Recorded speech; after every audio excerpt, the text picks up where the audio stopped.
Hi hello viewers, welcome to మన గుంటూరు రుచులు. Evening అయ్యేసరికి కంపల్సరీగా ఏదో ఒక స్నాక్ తినాలనిపిస్తుంది కదా.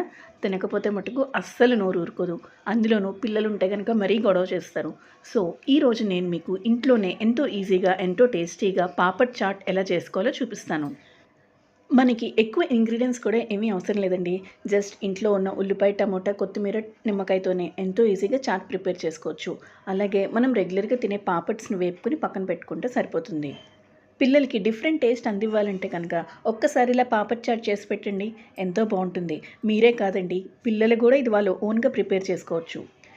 ఇంకెందుకు ఆలస్యం, ఎంతో టేస్టీగా ఉండే పాపడ్ ఫ్లవర్ చాట్ ఎలా చేసుకోవాలో చూద్దాం. మనం రెగ్యులర్గా డీప్ ఫ్రైకి ఆయిల్ వేసుకుంటాం కదా, అలాగే ఆయిల్ తీసుకుని ఈ పాపడ్స్ని వేపుకోవాలి.